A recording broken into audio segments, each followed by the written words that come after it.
Bueno, no sé si antes de comenzar la clase, alguien tiene alguna pregunta relacionada con el código tributario. Aquí estoy a su disposición si tienen alguna duda, si tienen que preguntar algo en lo que yo ingreso a los compañeros si son tan amables.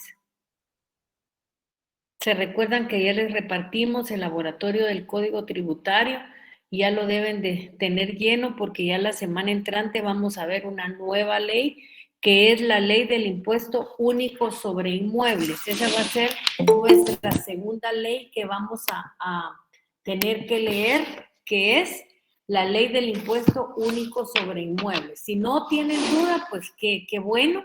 La verdad que es una ley que es muy fácil de asimilar, pero si tienen alguna duda, les pediría que lo planteen para poder resolverlo. ¿Alguna otra pregunta que quieran en lo que yo le doy el ingreso a los compañeros?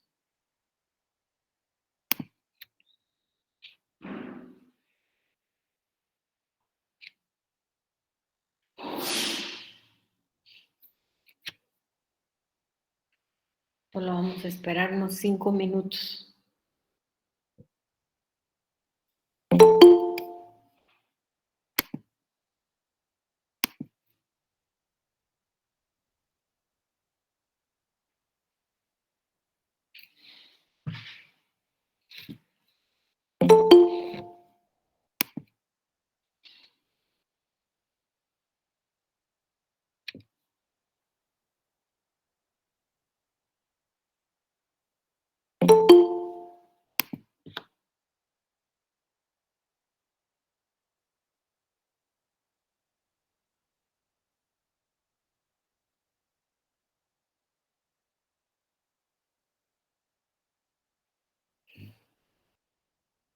Bueno, vamos a... Si ustedes se recuerdan, hoy tenemos que comenzar el punto número 4 del programa que se refiere precisamente a lo que es la interpretación y la integración de las normas tributarias. Y al respecto es muy importante que traer a colación lo referente al artículo 4 y al artículo 5 del Código Tributario, que precisamente regulan sobre lo que es la interpretación y la integración de las leyes tributarias, que en su momento lo vamos a tener a la vista para cuando comencemos la clase. Entonces, ¿qué es lo que se pretende? Lo que pretendemos es que las leyes sean claras y que no den ningún problema, a la hora de la interpretación. Pero resulta que la mayoría de veces hay problemas porque las leyes tienen el problema, valga la redundancia, que no son ni claras ni precisas. Y entonces vamos a usar estos dos instrumentos que están a la disposición del Código Tributario, que es la interpretación e integración de las leyes tributarias. Cuando la norma jurídica que pretendemos aplicar para resolver casos concretos tienen o presentan algunas situaciones. ¿Cuáles pueden ser estas situaciones? Estas situaciones pueden ser que las normas no sean claras, que no sean precisas y que por el contrario sean obscuras o que muchas veces no tiene el alcance que se le quiere dar o su expresión es diversa a la intención del autor. Nosotros estamos ante el fenómeno que en el derecho tributario se conoce con el nombre de interpretación e integración de las leyes tributarias. Lógicamente, aquí tenemos que nosotros decir que todas las leyes presentan estos fenómenos, pero a nosotros las leyes que nos interesan son las leyes del quehacer tributario. ¿Por qué? Porque precisamente estamos estudiando lo que es el derecho tributario. Entonces, cuando aparecen estas dos figuras, que son la interpretación y la integración, aparecen lógicamente porque cuando se quiere aplicar la norma jurídica a un caso concreto, se presentan estas situaciones. ¿Y cuáles son esas situaciones que se pueden presentar? Que la norma no sea clara, que no sea precisa, sino que por el contrario sea obscura, que no tiene el alcance que se le quiere dar o que la expresión es diversa a la intención del autor.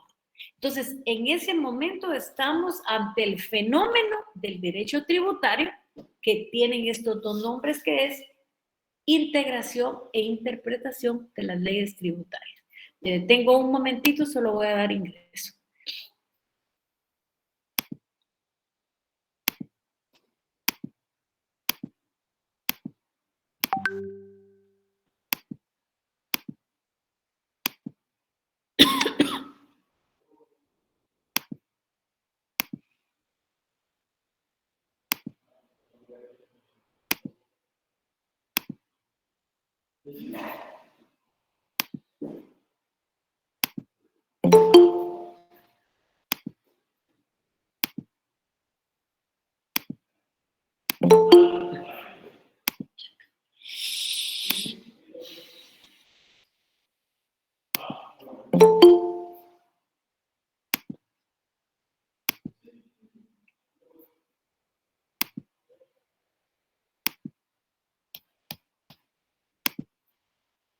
Bueno, vamos a continuar entonces.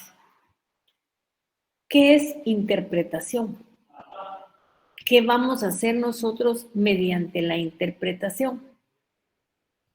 Nosotros vamos a extraer el significado de lo que quiere decir la ley. Ese es si ustedes buscan una definición dentro de un diccionario, lo que van a encontrar es que interpretar significa extraer el significado de lo que quiere decir la ley. Es cuando lo que buscamos es esclarecer o desentrañar su sentido.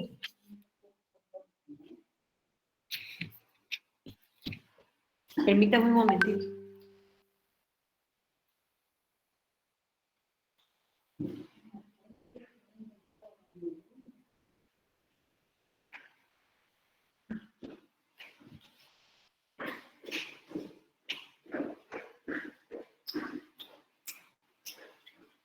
Perdonen. Entonces, lógicamente, este problema de interpretación de la ley no es de ahorita, sino desde tiempos remotos. La interpretación de las leyes tributarias es un asunto que ha provocado muchas controversias.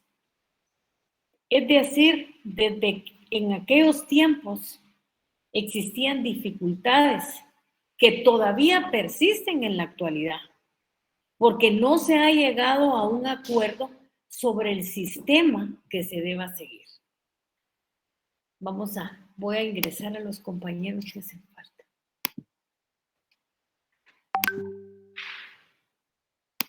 Entonces, lógicamente, como les repito, no es un problema que se dé ahorita, es un problema que siempre se ha dado desde tiempos remotos y que ha causado controversias.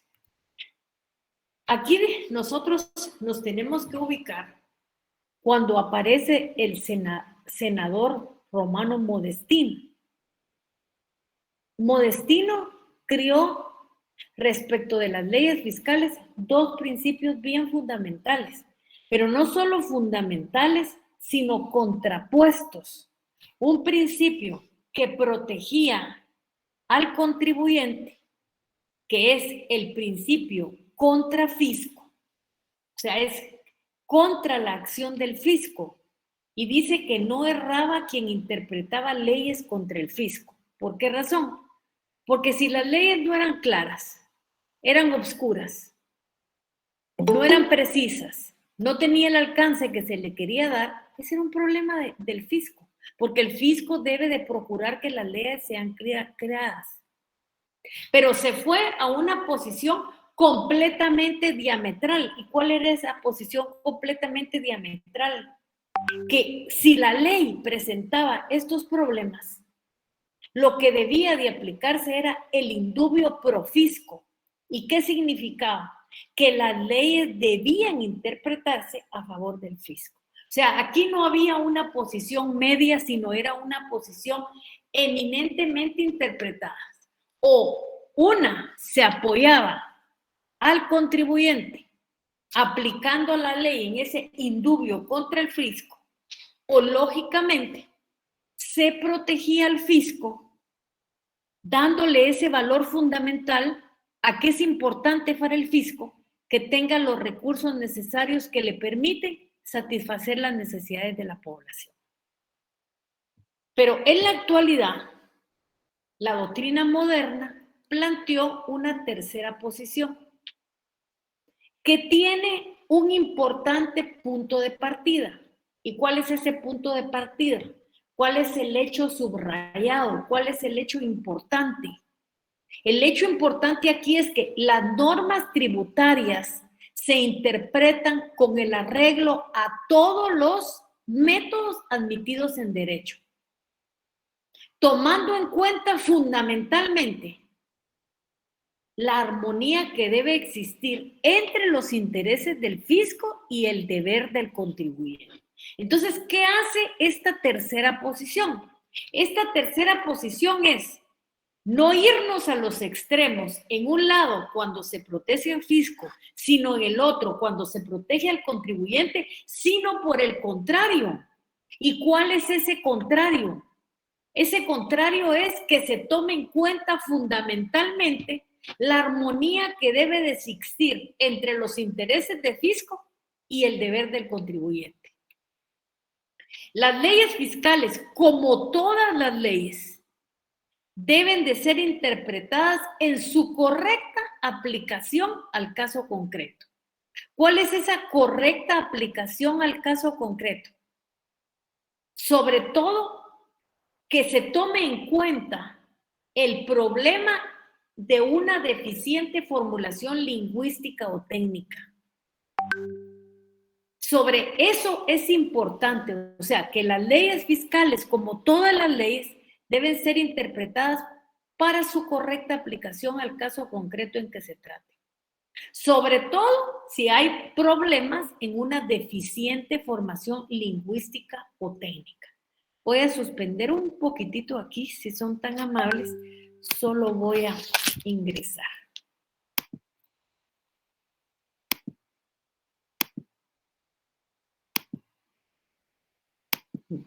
Aquí solo les voy a hacer un anuncio por si conocen a Mirza Noemí Gudiel Martínez. No, yo si no tiene fotografía, no la dejo unirse a la llamada. Así que si alguien, por favor, le puede pasar el mensaje a Mirza Noemí Gudiel Martínez desde el primer día de clases, les estoy diciendo que no voy a aceptar a ninguna persona que no tenga fotografía. Entonces, que por favor la ponga, porque si no, no la voy a dejar ingresar a clase. Vamos a continuar.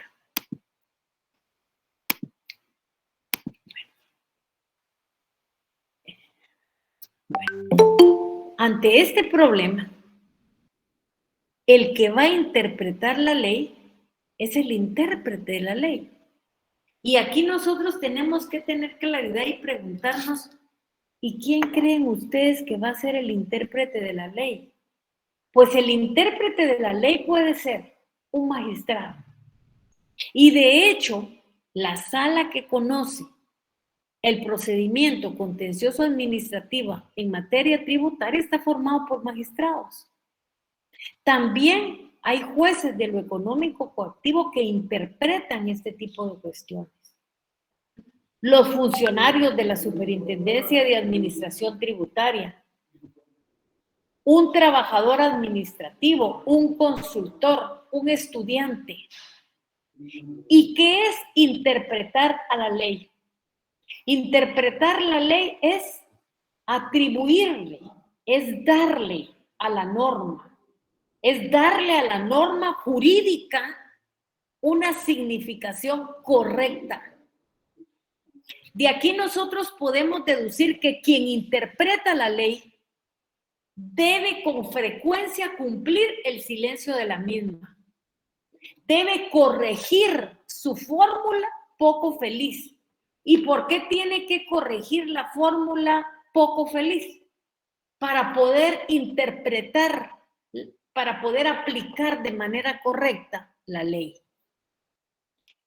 Aquí nosotros tenemos que considerar, y esto es muy importante que lo consideremos,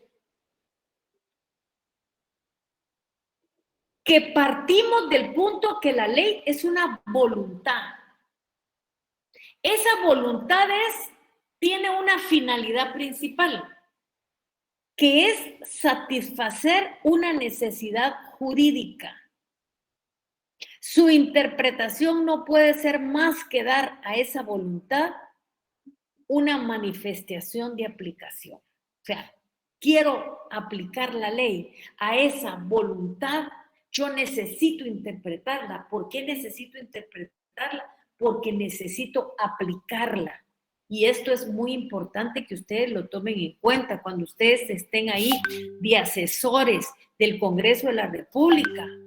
Apliquen en el conocimiento, en la estructura de las leyes, preceptos tributarios y apliquen el vocabulario de una manera clara para que estos tipos de problemas se vayan erradicando. Voy a suspender aquí, voy a dar ingresos si son tan amables.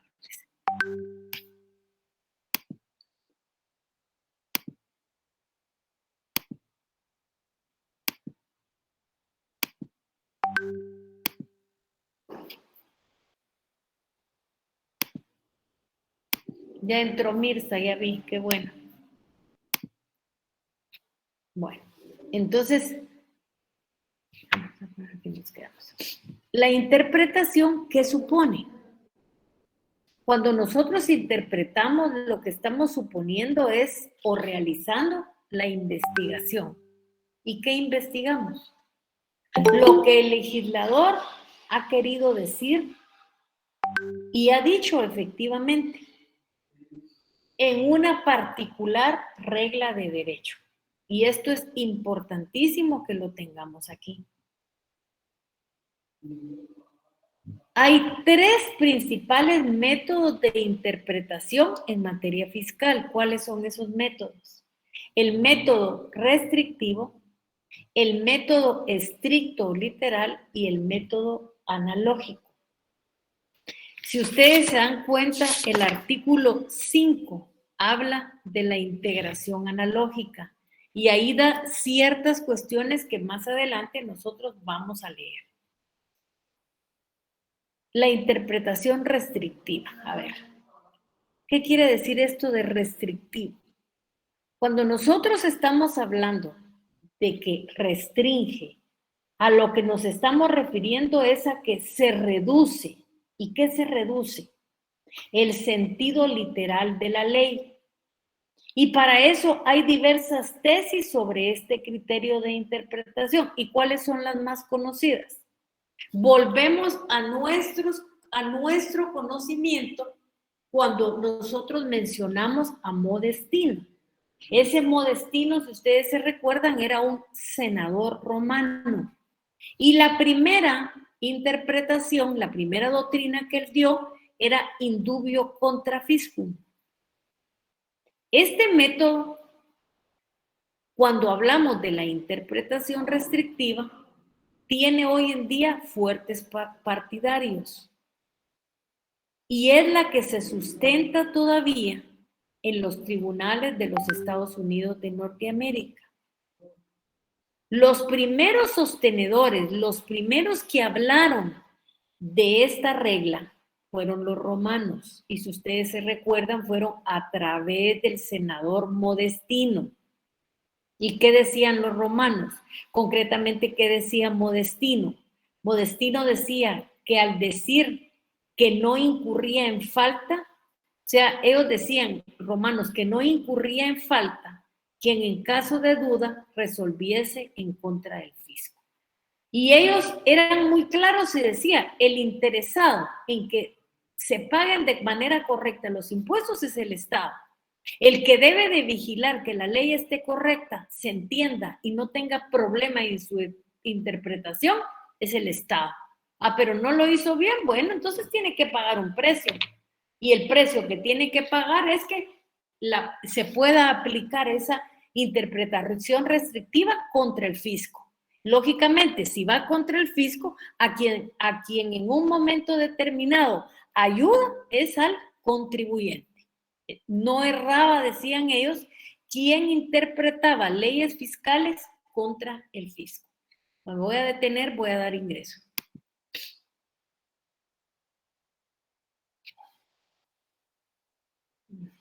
Bueno, creo que aquí hasta que oigamos entonces. Bueno. Y aquí se sumaron ya no solo los romanos, sino los italianos, en donde argumentaron al respecto que si el legislador es el autor de la norma, el poder público debe sufrir las consecuencias de hacer una norma obscura. ¿Qué significa hacer una norma obscura o deficiente? Por eso yo les decía, aquí quien la hace la paga. Y si el Estado hace leyes obscuras o deficientes que dificultan la interpretación del contribuyente, eso es problema del Estado. Y así lo miraban los italianos.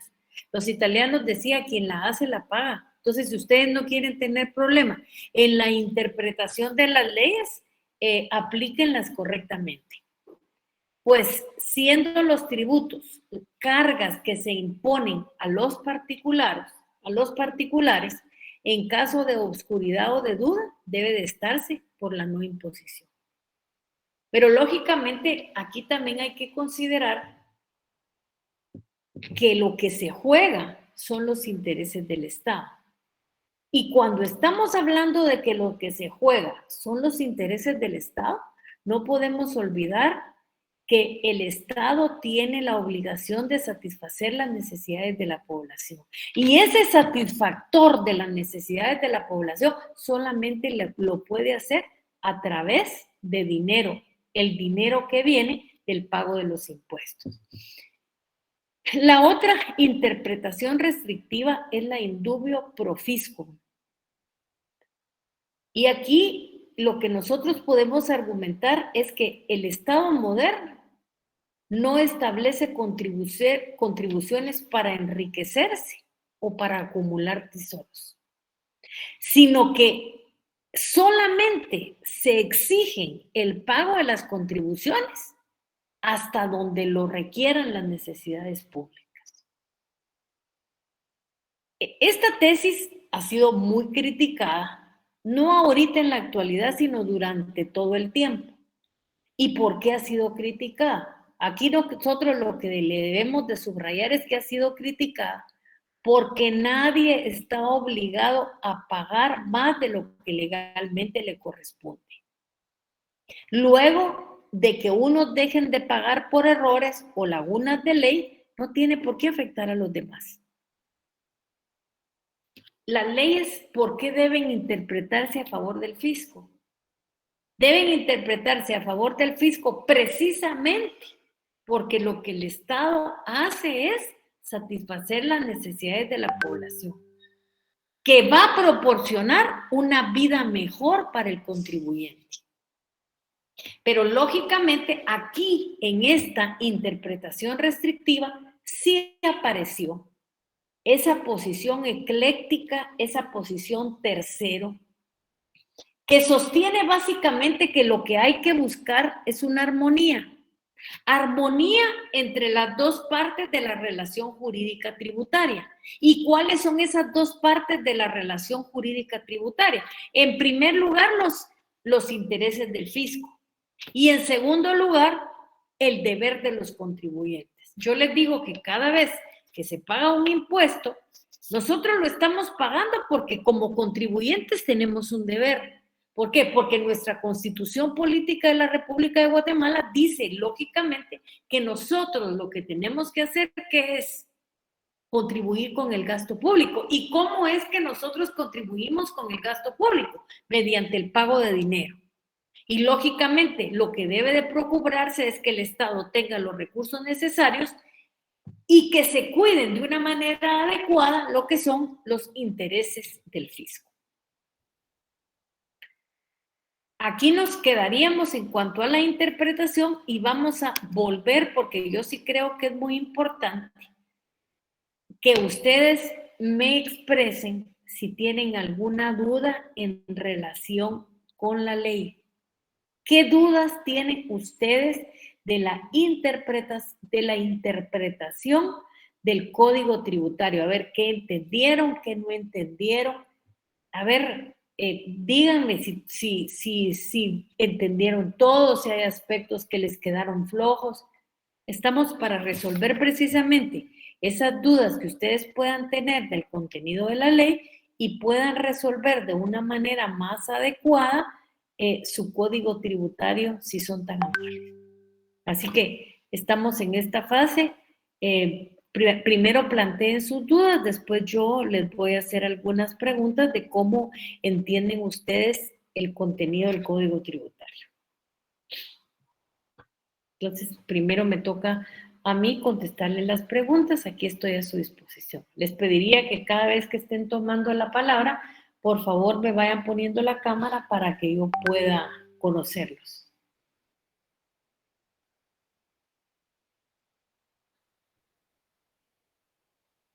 Bueno, o sea, esto quiere decir que ustedes entendieron todo el contenido de la ley.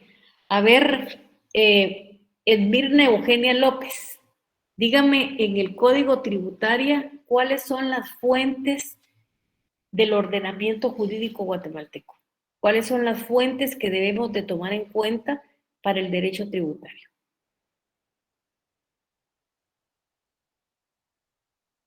Y Jennifer Carolina Mus, a ver, ¿cuáles son las fuentes? ¿Cuál es el artículo donde están señaladas las fuentes? ¿Quién lo sabe? Artículo 2, licenciada. Artículo 2.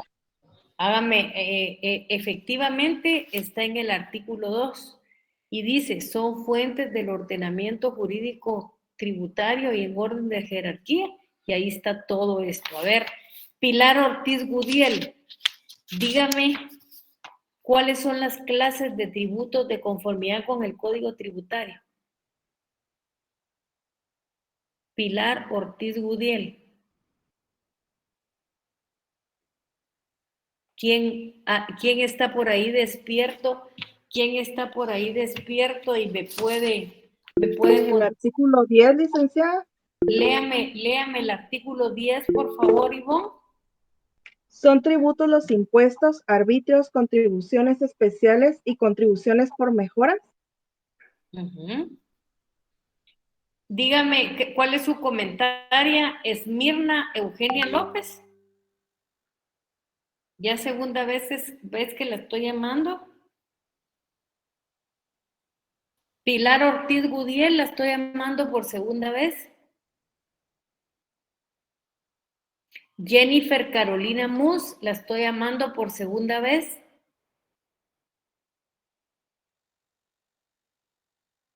Por favor, todos me ponen su cámara ahorita, si son tan amables.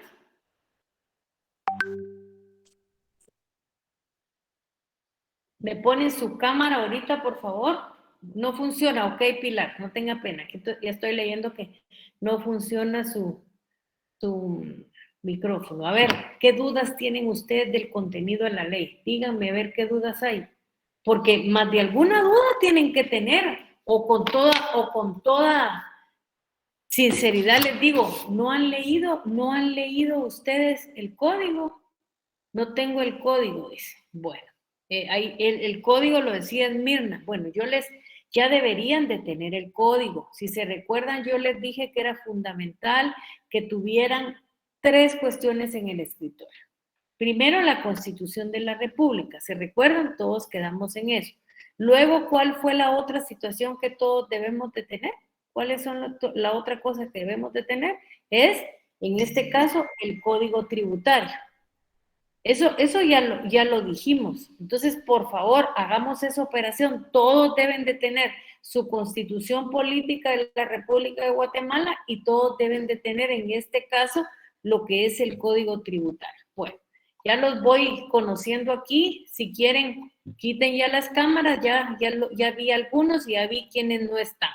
Entonces, si ustedes, por ejemplo, si Mirna Es Mirna Eugenia López. No tenía el código, no tenía el código, creo que debió haberme dicho. Ahí está la compañera Mus que dice que anda en camioneta y Cachupe Sirín. Ok, yo entiendo eso perfectamente. Si ustedes andan en la camioneta, cuiden su teléfono que no se los vayan a robar. Bueno, de León no funciona su cámara, está bien, pero cuando yo las llame, entonces díganme eso, contéstenme. O sea, si yo entiendo ese tipo de cuestiones, pero contéstenme, porque si no creo yo que solita yo estoy dando la clase. Y me entro en tristeza porque yo digo, me estoy quedando sin garganta y ustedes no. O sea, yo lo entiendo todo eso, pero díganmelo en el momento determinado. Va, Jonathan, no funciona su cámara, está bien, no hay ningún problema. Yo sé que estamos haciendo grandes esfuerzos y eso lo conozco. A ver, ¿qué no comprendieron del código tributario? ¿Qué artículo les llamó la atención? A ver, o no han hecho laboratorio. A ver, sí, Yasmin, Ya, buenas noches. buenas noches. Fíjese que les soy honesta, a mí me ha costado un poco leer el código tributario, pero estaba empezando a elaborar mi laboratorio, pero realmente solo me quedé, porque es que no supe, a mí me cuesta mucho parafrasear, y como usted dijo que no tenía que ser taxativamente lo que estaba ahí, no, que era con nuestras propias palabras. Pero les soy honesta, a mí me está costando bastante entender. Yo me quedé en el artículo 1. Permítame, voy a buscar acá donde dice, porque decía con excepción de las, vamos a ver, de las relaciones tributarias aduaneras y municipales a las que se aplican en forma supletoria. Pero entonces, ay, yo la verdad le soy sincera que yo me quedé así como que en las nubes, no supe, o sea, escribí el artículo literalmente y busqué a qué se refería con las normas tributarias, me tiró algo de la SAT y también a las municipales acerca de los arbitrios. Entonces yo más o menos pues me acoplé a eso y puse que pues con las normas supletorias a la SAT, porque como que ellos tenían un reglamento interno para poderlo aplicar en las aduanas o cosas al respecto. Así es, efectivamente, así como me lo está diciendo es, así cabalmente. O sea, cuando habla de relaciones tributarias aduaneras, ¿qué es lo que sucede en una aduana? Sale y entran productos. Y lo que nos va a reglamentar es la ley de Cauca y el recauca. Si usted mira, ahí lo que hay determinaciones de cuánto va a pagar por cada producto que ingrese. Y cuando nos hablan de relaciones tributarias municipales, claro, ahí está la ley del impuesto único sobre inmuebles y eso también tiene que ver con el campo de aplicación. Entonces sí tiene que hacer ese ejercicio que es muy importante porque si usted no puede parafrasear, yo le hago una pregunta, ¿y cómo va a ser la tesis? Si en la tesis no puede copiar todo lo que dice el libro. O sea, en la tesis tiene que leer y usted tiene que ir poniendo qué es lo que va entendiendo. Entonces, siga haciendo ese ejercicio que le va a ayudar a la hora en el momento en que usted esté haciendo su tesis. Entonces, gracias, licenciada. No se preocupe. Entonces, ¿qué saco yo como una conclusión? No han leído la ley. Si no han leído la ley, no van a poder hacer su laboratorio. Y recuerden que del segundo examen parcial, la parte práctica va a valer 10 puntos. Entonces, sí necesito que ustedes lean lo más importante. Miren, ya en muy pronto, ya la siguiente etapa, ya no va a ser casos imaginarios, sino ya van a ser ustedes en su oficina o van a ser jueces o van a ser funcionarios de la SAT y lo que van a ver que son casos reales. Y cuando miren casos reales tienen que aplicar la ley. Así que, por favor, si no lo han hecho, retomemos el camino, lean su código tributario y hagan su laboratorio si son tan amables. Porque lógicamente eso es lo que es importante. Vamos a ir viendo, por ejemplo, artículos que son importantes y que nosotros ya hemos ido viendo. Por ejemplo, ¿cuál es el sujeto activo? Esto nosotros ya lo vimos el semestre pasado. ¿Cuál es el sujeto activo? El sujeto activo está en el artículo 17. Les pediría, a ver, todos tengan ahí sobre su escritorio el código tributario para poder ir viendo estas cosas que yo estoy leyendo. ¿Cuál es el sujeto activo?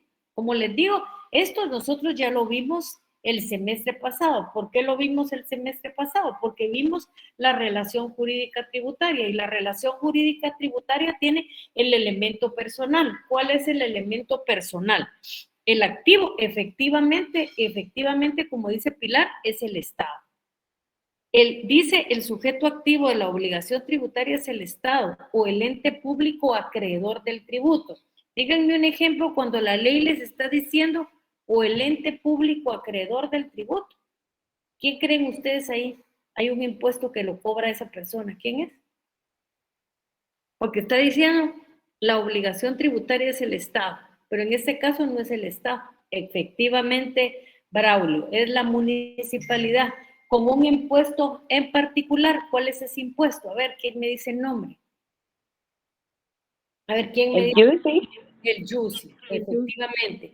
Es el impuesto, como dice Brian, como dice Braulio, como dice Marina, es el impuesto único sobre inmuebles. Por eso es que precisamente el artículo 17 hace esa separación.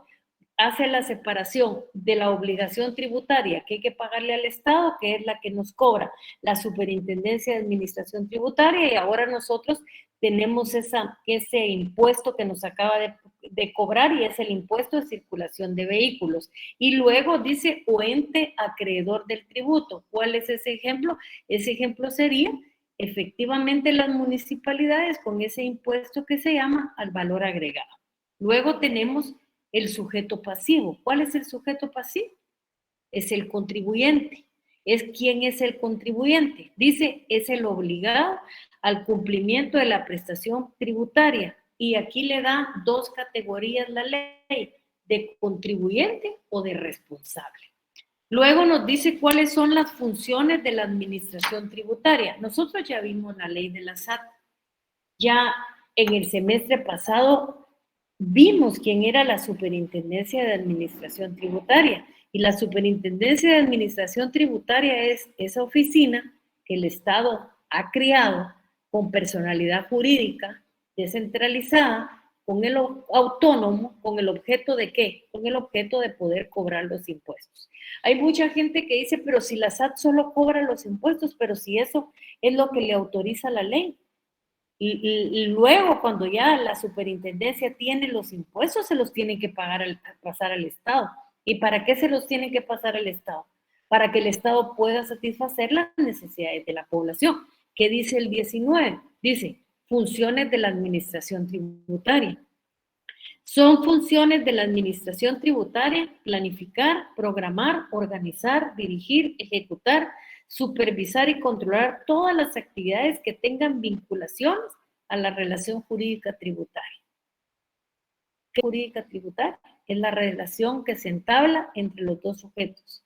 ¿Cuáles son esos dos sujetos? El sujeto activo y el sujeto pasivo. ¿Y qué es? En el pago de los impuestos. Luego dice, controlar todas las actividades que tengan vinculación con las relaciones jurídicas tributarias que surjan como consecuencia de la aplicación, recaudación y fiscalización de los tributos. Nos habla más adelante cuál es la solidaridad, y este artículo, que es el artículo 20, pongan atención y miren cómo dice, los obligados respecto de los cuales se verifique un mismo hecho generador de la obligación tributaria, son responsables en forma solidaria del cumplimiento de dicha obligación. En los casos, la solidaridad debe ser establecida expresamente en la ley. En materia tributaria se aplicarán las normas que sobre la solidaridad establece el derecho común y demás disposiciones, siendo estas las siguientes. El cumplimiento de la obligación puede ser exigido total o parcial a cualquiera de los obligados, a elección del sujeto activo, salvo lo dispuesto para los obligados por deuda ajena en el artículo 25. El cumplimiento total de la obligación por uno de los obligados libera a los demás. El cumplimiento de un deber formal por parte de uno de los obligados no libera a los demás cuando por disposición legal específica se exija que los otros obligados lo cumplan.